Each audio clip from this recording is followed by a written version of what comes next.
혈액순환 장애에 대해서 자세히 알아보겠습니다. 방송 보시다가 궁금하신 점 언제나처럼 문자 메시지 티벗 이용해서 함께 하실 수 있습니다. 네, 자 지금부터 내가 혈액순환 장애가 아닌지 의심된다 하는 분들은 주목해 주시기 바랍니다. 신체 부위별로 혈액순환 장애가 있을 경우에 의심되는 증상이 있다고 하는데요. 네.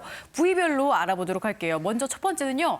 뇌혈관 순환 장애가 있을 경우에는 이런 증상이 나타난다고 합니다.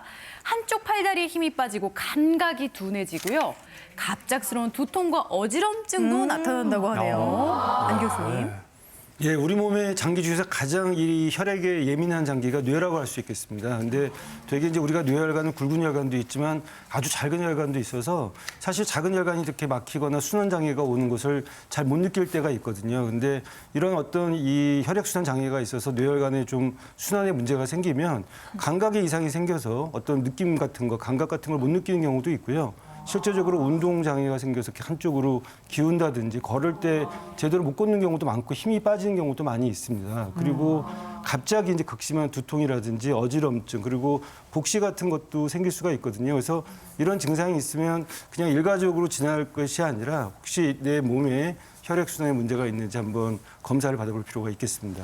네. 아니 다른 분들은 어떠신지 모르겠는데 저는 요즘 부쩍 건망증이 심해졌거든요.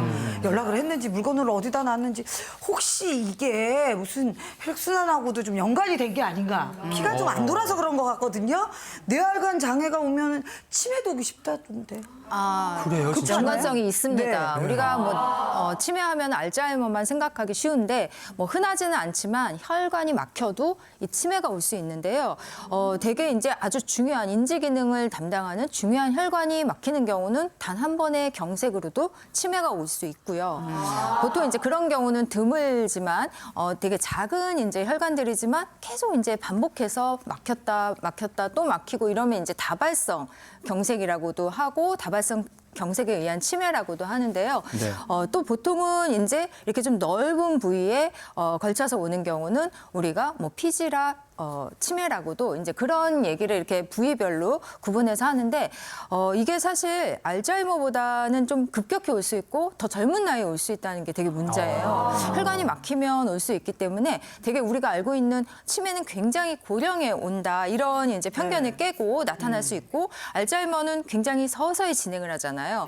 이 이제 혈관성 치매 같은 경우는 갑작스럽게 진행하는 경우가 많고요. 또 이제 좀 전에 혈관이 막혔을 때 증상 들으셨죠? 이 운동마비나 편측마비, 또 뭐 언어장애, 보행장애 이런 것들이 동반이 된다. 치매와 함께 그러면 이제 혈관성 치매를 의심해 보실 수 있습니다. 네.